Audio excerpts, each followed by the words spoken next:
আলহামদুলিল্লাহ রব্বিল আলামিন আসসালাতু ওয়াসসালামু আলা সাইয়্যিদিল আমবিয়া ওয়াল মুরসালিন আম্মা বা'দ ফাআউযু বিল্লাহি মিনাশ শাইতানির রাজীম বিসমিল্লাহির রহমানির রহিম আসসালাতু ওয়াসসালামু আলাইকা ইয়া রাসূলুল্লাহ ওয়া আলা আলিকা ওয়া আসহাবিকা ইয়া হাবিবাল্লাহ আসসালাতু ওয়াসসালামু আলাইকা ইয়া নবিয়াল্লাহ ওয়া আলা আলিকা ওয়া আসহাবিকা ইয়া নূরাল্লাহ।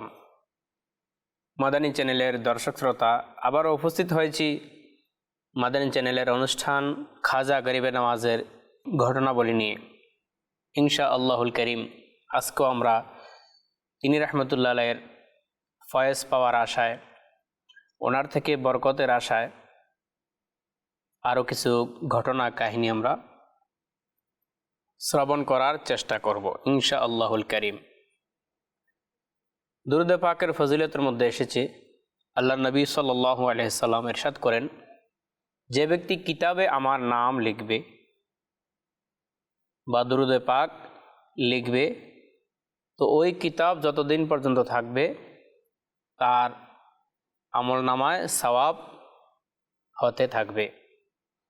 নবী পাক সাল্লাল্লাহু আলাইহি সাল্লাম আরও ইরশাদ করেন, যে ব্যক্তি আমার উপর একবার দুরূদ পাক পাঠ করবে, আল্লাহ তাআলা তার উপর 10টি রহমত নাজিল করবেন। সাল্লু আলাল হাবিব সাল্লাল্লাহু তাআলা আলা মুহাম্মদ সাল্লাল্লাহু আলাইহি ওয়া আলিহি ওয়াসাল্লাম। ভালো ভালো নিয়ত সহকারে আজকের এই খাজা গরিবে নওয়াজের ঘটনাবলী কাহিনী আমরা শ্রবণ করার চেষ্টা করব।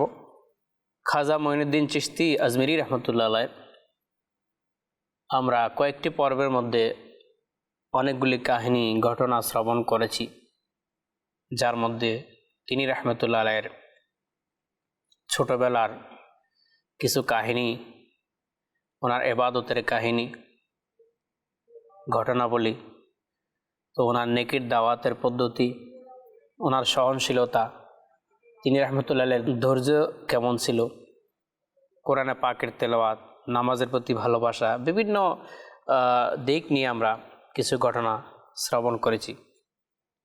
আসলে যিনি কামিল পীর এবং মুর্শিদ হয়ে থাকেন, তিনারা ওনাদের মুরিদদের জন্য দোয়া করে থাকেন। এজন্য আমাদেরকে উচিত কামিল পীরের মাধ্যমে সিলসিলার মধ্যে কোনো এক সিলসিলায় দাখিল হয়ে যাওয়া। এভাবেই খাজা গরিবে নওয়াজ রহমতুল্লাহ আলাইহ মক্কা মুকাররমায় যখন উপস্থিত হলেন এবং হেরেমে পাকে ইবাদতে লিপ্ত ছিলেন, হেরেম শরীফে একদিন তিনি ইবাদত করছিলেন, এমন সময় অদৃশ্য থেকে আওয়াজ আসলো, গায়েব থেকে আওয়াজ আসলো, মঈনুদ্দিন, আমি তোমার প্রতি খুশি এবং তোমাকে ক্ষমা করে দিয়েছি, তোমাকে আমার নৈকট্যে সম্মানের জায়গা দিয়েছি, আজ যা ইচ্ছা প্রার্থনা করো, তোমার ইচ্ছা পূরণ করা হবে। সুবহানাল্লাহ, আল্লাহু আকবার। খাজা গরিবে নওয়াজ রহমতুল্লাহ আলাইহ কৃতজ্ঞতার প্রেরণায় পূর্ণ হয়ে বিনয়ের সহিত আরজ করল, মাওলা, একজন বান্দার জন্য এর চেয়ে বেশি খুশি আর কি হবে যে তুমি তাকে নিজের দরবারে গ্রহণ করে নিয়েছ। এরপর যদি আমার কোনো ইচ্ছা থাকে তবে তা হলো আমার মুরিদদের ক্ষমা করে দাও। সুবহানাল্লাহ। প্রিয় ইসলামী ভাইরা, মাদানী চ্যানেলের দর্শক শ্রোতা, আমার গরিব নওয়াজ শুধু গরিবদেরকেই দান করতেন, তাদের প্রতি সহনশীল ছিলেন তাই না, গরিব তো গরিব, নিজের মুরিদ না হলেও অন্যান্য গরিব যারাই আসতেন মহব্বতকারী সকলকেই তো নামাজ দিতেন। এখানে দেখা যাচ্ছে যে আল্লাহ তাআলার পক্ষ থেকে যখন এলহাম পেলেন, গায়েবী আওয়াজ পেলেন যে মঈনুদ্দিন, হে দিনের সাহায্যকারী, তোমার প্রতি আমি খুশি, যা চাও চাইতে পারো, তখন তিনি রহমতুল্লাহ আলাইহ তার মুরিদদেরকে ভুলেন নাই যে মাওলা, এর চেয়ে বড় কি পাওয়া হতে পারে যে তুমি আমাকে কবুল করেছ, আমার মুরিদদেরকে তুমি ক্ষমা করে দাও। ইরশাদ হলো, মঈনুদ্দিন, তোমার ইচ্ছা মোবারক হোক, কিয়ামত পর্যন্ত যে ব্যক্তি তোমার সিলসিলার সাথে সম্পৃক্ত হবে তাকে ক্ষমা করে দেওয়া হবে। সুবহানাল্লাহ। প্রিয় ইসলাম ভাইরা, মাদানী চ্যানেলের দর্শক শ্রোতা, খাজা গরিবে নওয়াজ রহমতুল্লাহ আলাই কত সুন্দর আল্লাহ তাআলার দয়া পেলেন যে তোমার সিলসিলা যারা আসবে, অর্থাৎ প্রিয় ইসলাম ভাইরা একটি কথা আমরা মনে রাখব, যারা আমরা আকলওয়ালা রয়েছি, বিবেকবান রয়েছি, যত আমলের কথা বলা হয়, জান্নাতের কথা বলা হয়, ক্ষমার কথা বলা হয়, তার পূর্বে কিন্তু ঈমান শর্ত। বুঝতে হবে যে আকিদা আহলে সুন্নাত ওয়াল জামাতের মধ্যে যারা থাকবে, আহলে সুন্নাত ওয়াল জামাত মানে আহলে জান্নাত। আহলে সুন্নাত ওয়াল জামাত আকিদা যাদের অন্তরে পোষণ করবে, নেক আমলের বরকতে আল্লাহ তাআলা তাকে আহলে জান্নাত বানায় দিবেন, অর্থাৎ জান্নাতের অধিবাসী করে দিবেন। তা আমরা যা সুসংবাদ আমরা শ্রবণ করব, জান্নাতের শুভ সংবাদ, ক্ষমার সুসংবাদ, সব কিছু কিন্তু তার পূর্বে ঈমান থাকা শর্ত। তো খাজা গরিবে নওয়াজ এমনই একজন ছিলেন যাকে আল্লাহ তাআলা কবুল করে নিয়েছেন। তো খাজা গরিবে নওয়াজ শুধু নয়, আমার খাজা গরিবে নওয়াজের যিনি মামা ছিলেন গৌসে পাক আব্দুল কাদের জিলানী রহমতুল্লাহ আলাই, গৌসে পাক রহমতুল্লাহ আলাইয়ের চাচাতো বোন ছিলেন গরিব নওয়াজের আম্মাজান। তো খাজা পিয়া যেমন শান ও শৌকত রয়েছে, আমার হুজুর গৌসে পাক আব্দুল কাদের জিলানীর এরকম অনেক মর্তবা রয়েছে। এভাবে তরিকতের জগতে যারা পেশওয়া ছিলেন, মজহাবে মিল্লাতের যারা খেদমত করেছেন, সকলের শান ও শৌকত আল্লাহ তাআলা বৃদ্ধি করেছেন। একবার খাজা গরিবে নওয়াজ রহমতুল্লাহ আলাই প্রিয় নবী সাল্লাল্লাহু আলাইহি সাল্লামের আলিশান দরবার উপস্থিত ছিলেন। তো রাসূল পাক সাল্লাল্লাহু আলাইহি সাল্লামের পক্ষ থেকে সুসংবাদ আসলো যে মুঈনুদ্দিন, তুমি হলে আমার দ্বীনের মুঈন, আমার দ্বীনের সাহায্যকারী। আমি তোমাকে হিন্দের বেলায়েত দান করলাম, অর্থাৎ ভারতবর্ষের রাজত্ব দান করলাম। আজমির যাও, তোমার উপস্থিতিতে বেদিনী দূর হবে এবং ইসলাম আলোকিত হবে। এই জন্য আলহামদুলিল্লাহ হিন্দ তথা ভারত হলো খাজা গরিবে নওয়াজের সাম্রাজ্য। আর হুজুর সাল্লাল্লাহু আলাইহি সাল্লাম তাকে প্রেরণ করেছেন, এই জন্য বলা হয় আতায়ে রাসূল। আমার নবীজি স্বয়ং গরিব নওয়াজকে আজমিরে পাঠিয়েছেন। তাকে বলা হয় সুলতানুল হিন্দ, হিন্দের রাজা বাদশাহ। আতায়ে রাসূল, গরিব নওয়াজ, খাজা। তো এই নামগুলি, এই লকবগুলি কিন্তু এক একটার উদ্দেশ্য, এক একটার যে মান ও সম্মান, ইজ্জত আলা লকব।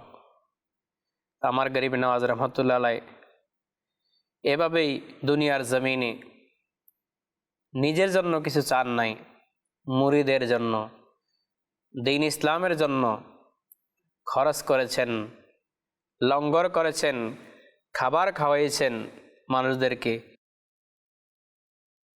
এখনো পর্যন্ত আমার গরিব নওয়াজ রহমতুল্লাহ আলাইয়ের দরবারে যারা যান, তাদেরকে আল্লাহ তাআলা খালি হাতে ফিরান না, তারা ফয়েজ বরকত পেয়েই আসেন।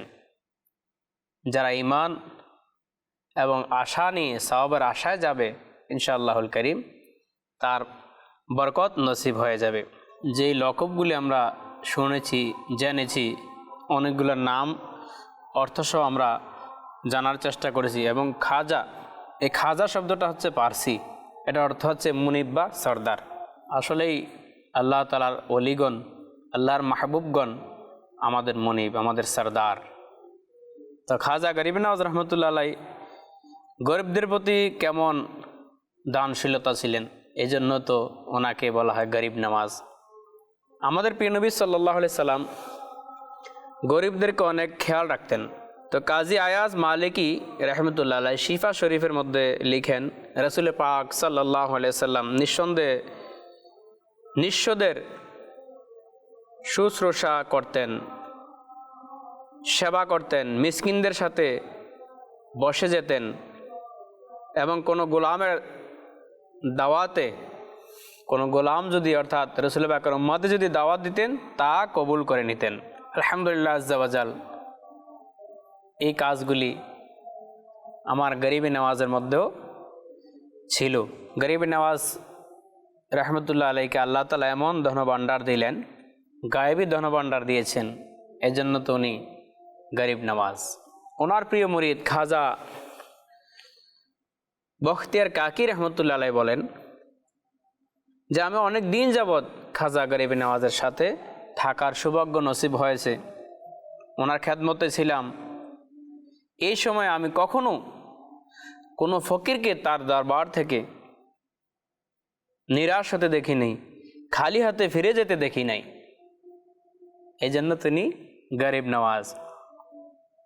খাজা গরিব নওয়াজ রহমতুল্লাহ আলাইয়ের খানকা শরীফে প্রতিদিন খাবার প্রস্তুত করা হতো। শহরের সকল গরিব মিসকিনরা আসতো ওনার দরবারে, সবাই মন ভরে খাবার খেতেন। লঙ্গরখানার খাদেম তিনি রহমতুল্লাহের খেদমতে উপস্থিত হতেন এবং লঙ্গরখানার খরচ চাইতেন যে সৈয়দি, হে খাজা, হে আমার মুনিব, আমাদের সরদার, আমাদেরকে টাকা দেন, যে খরচ হচ্ছে, খরচ করতেছি, এটার জন্য তো টাকা প্রয়োজন। তা আমার গরিব নওয়াজ রহমতুল্লাহ আলাই তিনি জায়নামাজের একটি কোণা থেকে এভাবে উল্টি খাদেমকে বলতেন যে তোমার আজকের খরচের জন্য যা প্রয়োজন এখান থেকে নিয়ে যাও।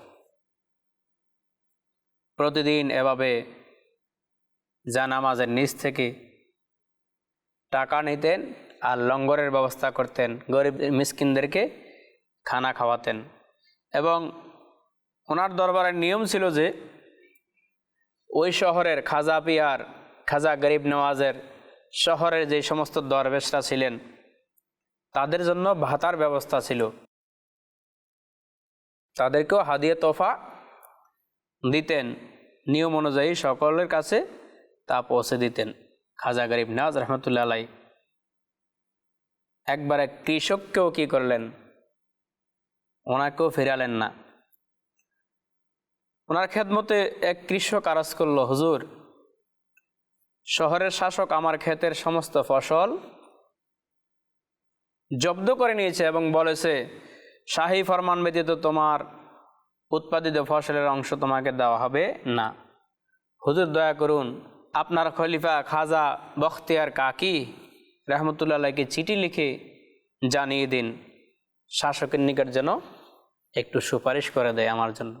তো খাজা গরিবে নওয়াজ রহমতুল্লাহ আলাই দুঃখী কৃষকের আবেদন শুনলেন এবং কিছুক্ষণ চিন্তা করলেন এবং বললেন, যদিও সুপারিশে তোমার সমস্যা সমাধান হয়ে যাবে, তারপরও আল্লাহ পাক তোমার কাজের জন্য আমাকেই নির্বাচন করেছেন।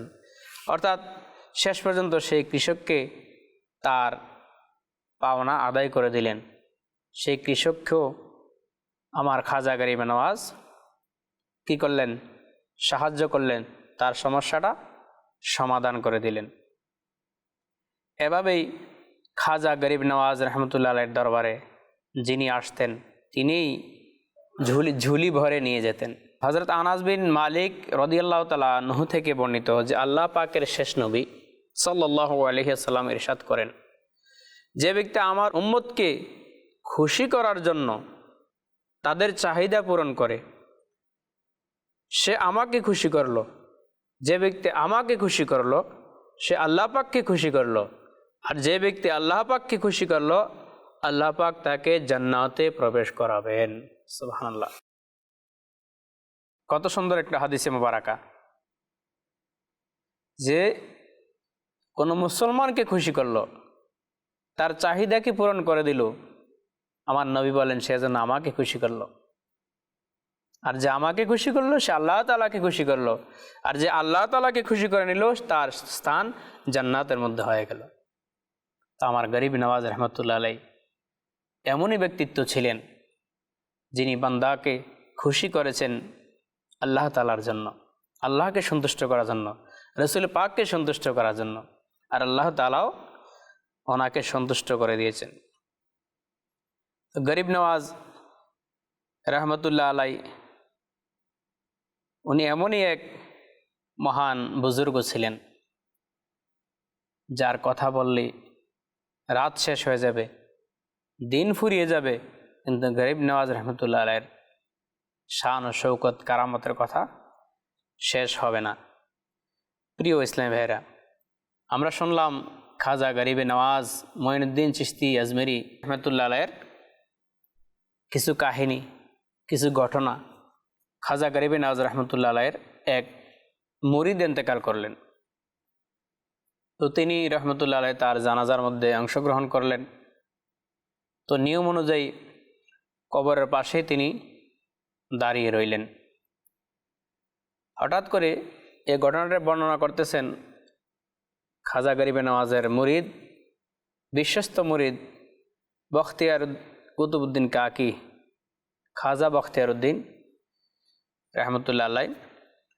ইনি বলেন যে খাজা গরিবে নওয়াজ রহমতুল্লাহ আলাই কিছুক্ষণ দাঁড়িয়ে থেকে তার চেহারা মোবারক হলুদ হয়ে গেল, অন্যরকম হয়ে গেল, আবার পূর্বের অবস্থায় ফিরে আসলেন এবং খাজা বখতিয়ার কাকি রহমতুল্লাহ আলাই বলেন, আমাকে উদ্দেশ্য করে বললেন, বায়াতের এই অবস্থা, এরকম একটি কথা বললেন। তখন তিনি জিজ্ঞাসা করলেন, হুজুর আপনার কথা বুঝলাম না। তখন তিনি রহমতুল্লাহ আলাই বর্ণনা করলেন যে যখন আমার এই মুরিদ মারা গিয়েছে, কবরের মধ্যে দেওয়া হলো, আজাবের ফেরেশতারা আসছে আজাব দেওয়ার জন্য।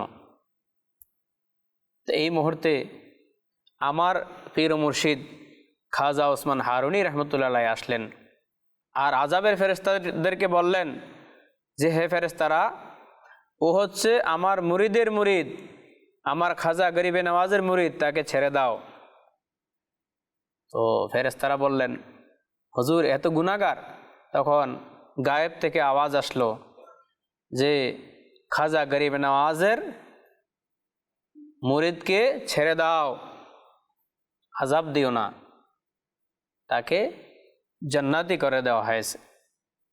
এরকম বললেন। অর্থাৎ এই ঘটনা থেকে বোঝানোর চেষ্টা করছি যে আমার গরিব নওয়াজ রহমতুল্লাহ আলাই মুরিদদেরকে কেমন ভালোবেসেছেন। মুরিদ বিপদে পড়লে সাহায্যের হাত বাড়িয়ে দিতেন। দুনিয়ার জমিনও মুর্শিদ কাজে লাগে, কামেল মুর্শিদ হলে কবরের জমিনেও কাজে আসবে ইনশাআল্লাহুল কারীম। উনি যদিও ওনার মুরিদ গুনাহগার ছিল, কিন্তু ওনার মুর্শিদের উসিলায়, আমার খাজা পেয়ের উসিলায় সে ক্ষমা পেয়ে গেল। আসুন আমরাও সেই পীর ও মুর্শিদকে ধরি, একজন কামেল পীরকে আমরা ধরে আমরা মুরিদ হয়ে যাই। আলহামদুলিল্লাহ, আমার দাওয়াত ইসলামের প্রতিষ্ঠাতা কিবলা শাইখ তরিকত আমির আহলে সুন্নাত দামাত বারাকাতুহুল আলিয়া, উনিও কাদেরিয়া সিলসিলায় বায়াত করিয়ে থাকেন। আসুন আমরাও ওনার মাধ্যমে গৌসে পাকের কাদেরিয়া তরিকায় মুরিদ হয়ে যাই, তাহলে অবশ্যই আমার দুনিয়াতে কল্যাণ হবে, আখিরাতেও ভালো হবে। তো আমরা অনুষ্ঠানের একদম শেষ পর্যায়ে রয়েছি। আসুন খাজা গরিব নওয়াজের কিছু ইবাদত এবং রিয়াজতের একটু সামান্য কিছু কথা আমরা শ্রবণ করি। আমার খাজা গরিব নওয়াজের মুরিদ খাজা বখতিয়ার কাকি রহমতুল্লাহ আলাই বলেন, আমার পীর ও মুর্শিদ খাজা গরিব নওয়াজ রহমতুল্লাহ আলাই 70 বছর পর্যন্ত সর্বদা অজু অবস্থায় ছিলেন। আমরা 7 দিনও থাকতে পারি না। আর আমার খাজা পিয়া খাজা গরিব নওয়াজ 70 বছর অজু অবস্থায় ছিলেন। এর মানে হচ্ছে যখনই অজু ছুটে যায় তখনই অজু করে নেন। তা আমরাও আসুন এই মহান ওলি কামিল থেকে শিক্ষা অর্জন করে যখনই আমার অজু নষ্ট হয়ে যাবে, অজু ভেঙে যাবে, আমরা তখনই অজু করে নেই। তারপরে উনি বললেন, তিনি যে ব্যক্তির উপর দৃষ্টি নিক্ষেপ করতেন, অর্থাৎ গরিব নওয়াজ, সে গুনাহ থেকে তওবা করে নিত। সুবহানাল্লাহ। কামিল ওলি হলে এরকমই হয়। ভালো ফেরাসাতের দৃষ্টি, নজরে করম যদি পড়ে যায়, তার অন্তর পরিবর্তন হয়ে যায়। তিনি রহমতুল্লাহ আলাইহি কোরআনে পাকের হাফিজ ছিলেন। প্রতিদিনে এবং রাতে কোরআনে পাকের খতম করতেন এবং অদৃশ্য থেকে আওয়াজও আসতো, হে মুঈনুদ্দিন, তোমার খতম কবুল করে নেওয়া হয়েছে। সুবহানাল্লাহ। তিনি রাতে কিয়ামকারী, নফল নামাজ আদায়কারী ছিলেন এবং সর্বদা রোজা পালনও ওনার অভ্যাস ছিল। সুতরাং আপনারা শুনলেন খাজা গরিব নওয়াজ রহমতুল্লাহ আলাইহি কীরকম ইবাদত করতেন, রিয়াজত করতেন। তো আমাদেরকেও এভাবে ইবাদত বন্দেগী খাজা পিয়ার মতো যদিও না করতে পারি, অনুসরণ তো করতে পারি। অনুসরণ করলে ইনশাআল্লাহুল কারীম আস্তে আস্তে আমাদের ইবাদতের মিটার বাড়তে থাকবে, কমবে না।